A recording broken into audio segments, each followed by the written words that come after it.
Budget 2022 has introduced one new concept called as updated return. क्या है ये updated return, कौन कौन फाइल कर सकता है, क्या रिस्ट्रिक्शंस हैं, कौन से ईयर से आप अपडेटेड रिटर्न फाइल कर पाएंगे. We will discuss all these aspects in detail in this video. So friends, myself Hemant Agarwal. I welcome you all to YouTube channel Chartered Youth and Updates, providing information relating to finance and taxation. So let's start.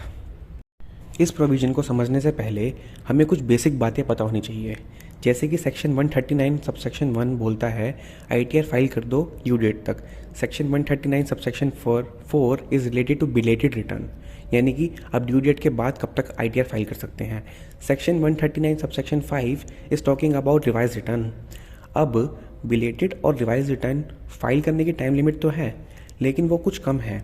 Tax payers हमेशा से ही चाहते थे कि अगर कोई भी mistake रह गई या इनकम रिपोर्ट करने से रह गई और साथ ही साथ सेक्शन 139 सबसेक्शन 5 यानी कि रिटर्न को रिवाइज करने की टाइम लिमिट भी लैप्स हो गई, तो लिटिगेशन में फंसने की जगह उन्हें एक और मौका दिया जाना चाहिए था. वही मौका सेक्शन 139 सबसेक्शन 8A के जरिए बजट 2022 ने दिया है. सबसे पहला ऑब्जेक्टिव यही है कि it is promoting voluntary tax compliance and creating litigation free environment for taxpayers. And secondly, it results in additional revenue realization by government. Basically, focus of this new section is to increase government revenue. Now we will understand what exactly is updated return. Updated return provides extended time limit for filing ITR in certain cases. Sub section 8A of section 139 के अंदर ये section introduce किया गया है. कुछ SSC जिन्होंने under reporting of income की है, तो वो इस सेक्शन को यूज़ करके अपनी अंडर रिपोर्टेड इनकम शो कर सकते हैं. और ये सेक्शन एप्लीकेबल है 1 अप्रैल 2022 से.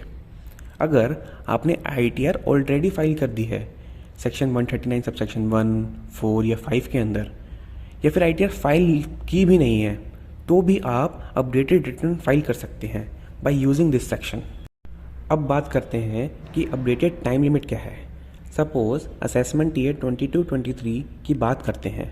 अब असेसमेंट ईयर 22-23 लेने के पीछे भी एक रीज़न है, क्योंकि मैंने आपको पहले ही बताया this section is applicable from 1 अप्रैल 2022.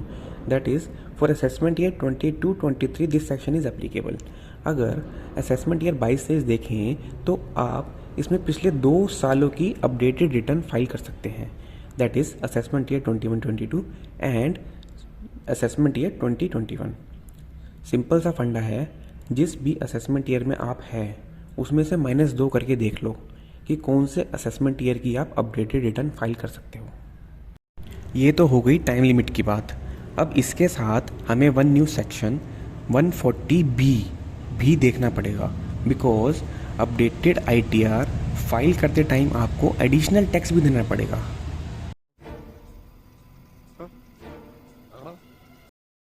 जी हाँ दोस्तों, additional tax. We already know purpose of this section is to increase government revenue and there needs to be some additional income in updated return to be filed. और अगर additional income आती है तो उस पर additional tax तो आएगा ही आएगा. And updated return shall be deemed to be defective if you not paid additional tax as per section 140B.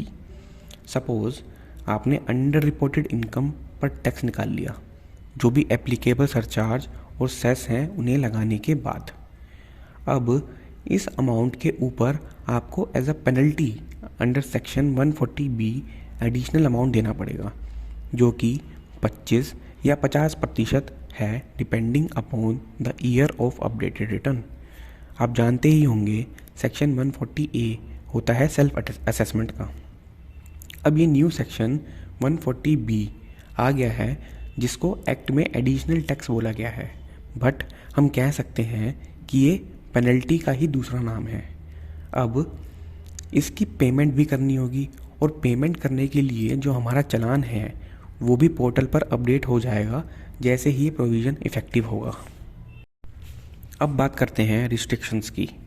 हर कोई इस रिटर्न को फाइल नहीं कर सकता. कुछ कंडीशंस आपको ज़रूर चेक करनी पड़ेगी, जिन्हें पूरा किए बिना सेक्शन 139 सबसेक्शन 8A की तरफ आप नहीं देख सकते. सबसे पहली कंडीशन है कि आप लॉस की रिटर्न फाइल नहीं कर सकते। जी हाँ दोस्तों।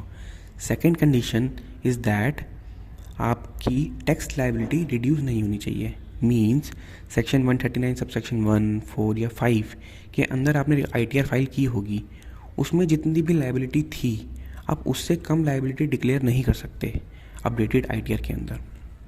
तीसरा, you can not claim refund if any missed during any assessment year, because it is already stated in the memorandum that objective of this section is solely to increase government revenue, so you cannot claim any refund।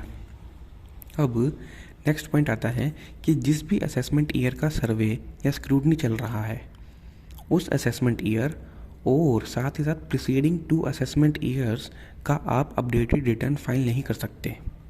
Next, updated ITR आपने अगर already file कर दी है तो भी आप new updated ITR नहीं file कर सकते। It means you only have 1 chance to file it, hence it should be filed very carefully. Last point आता है कि अगर डिपार्टमेंट आपका असेसमेंट कर रहा है तो भी आप अपडेटेड ITR फाइल नहीं कर पाएंगे। So these restrictions must be kept in mind before using this section. So friends, that's all about updated ITR as proposed in this budget. Thanks for watching this video. Please like and subscribe.